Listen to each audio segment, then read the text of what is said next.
Frozen শোল্ডারের সমস্যা যাদের রয়েছে অনেকের ক্ষেত্রে দেখা যায় যে তারা ফিজিওথেরাপি সেন্টারে যে ট্রিটমেন্ট নিতে পারছেন, এক্ষেত্রে তাদের জন্য আসলে হোম ম্যানেজমেন্টটা কীরকম হতে পারে? এই ধরনের অনেক রোগী থাকে, বিভিন্ন কারণে তারা ফিজিওথেরাপি সেন্টারে যেতে পারে না। সেক্ষেত্রে আমরা বলবো যে রোগীকে বলবো যে আপনার এই জায়গায় ওয়ার্ম কম্প্রেশন বা গরম শেক দিবেন।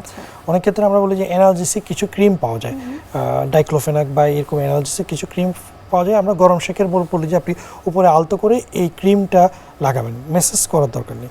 সেক্ষেত্রে আমরা তাকে কিছু এক্সারসাইজ দেখা দিই। ফিজিওথেরাপি সেন্টারে যে অ্যারোবিক এক্সারসাইজগুলো দেওয়া হয় সেই এক্সারসাইজগুলো যদি সে বাসায় করে, বিশেষ করে এই যে ফিঙ্গার কাউন্টিং, আপনি ওয়ালে দাঁড়িয়ে হাত এভাবে করে করে যদি হাত উপরে তুলেন, ঘাড়ের পিছনে যদি হাত নেন, আপনি বোলিংয়ের মতো করে যদি হাতটাকে ঘোরান এবং হাতটাকে যদি উল্টা দিকে রোটেট করেন, এই এক্সারসাইজগুলো যদি আপনি বাসায় করেন, অনেক সময় রোগীরা একদম ভালো হয়ে যায়, ফিজিওথেরাপিরও দরকার হয় না।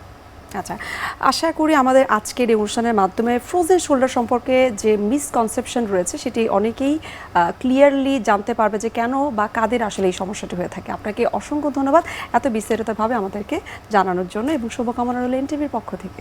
আপনাকে ধন্যবাদ। সুপ্রিয় দর্শক, এতক্ষণ আপনারা দেখছিলেন এনটিভি নিয়মিত স্বাস্থ্য বিষয়ক আয়োজন স্বাস্থ্য প্রতিদিন এই অনুষ্ঠানটি। আজ আমরা কথা বলছিলাম ফ্রোজেন শোল্ডার নিয়ে। সুপ্রিয় দর্শক, এই মুহূর্তে চলুন আমরা দেখে নিই আমাদের আগামী পর্বে কি থাকছে। আমাদের যে অ্যাক্সিডেন্টের যে কোনো সময় আমাদের ফেসের মধ্যে দুইটা জিনিস থাকে, একটা সফট টিস্যু, একটা hard tissue. Soft tissue trauma facial, lip, nose, যে কোনো সফট টিস্যুতে হতে পারে। হার্ড টিস্যুতে বোন।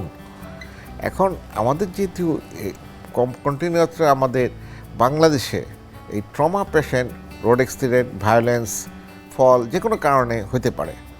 অ্যাক্সিডেন্টের অ্যাক্সিডেন্ট এমার্জেন্সি ডিপার্টমেন্টে যায়, তখন এটা দেখা গেছে যে সফট টিস্যু ট্রমা একরকম, হার্ড টিস্যু ট্রমা একরকম। বিশ্বের যে কোনো প্রান্ত থেকে যে কোনো সময় এনটিভির জনপ্রিয় অনুষ্ঠান স্বাস্থ্য প্রতিদিন দেখতে আপনারা ভিজিট করতে পারেন আমাদের পূর্ণাঙ্গ পোর্টাল www.ntvbt.com এ। এছাড়াও এনটিভির জনপ্রিয় বিভিন্ন ধরনের অনুষ্ঠান এবং নিউজ আপডেট পেতে আপনারা ভিজিট করতে পারেন আমাদের ইউটিউব চ্যানেল এবং ভেরিফাইড ফেসবুক পেজে। সুপ্রিয় দর্শক, আজ এখানে শেষ করতে হচ্ছে। দেখা হবে আবারও আপনাদের সঙ্গে। সে পর্যন্ত আপনারা ভালো থাকুন, সুস্থ থাকুন এবং সব সময় এনটিভির সঙ্গে থাকুন।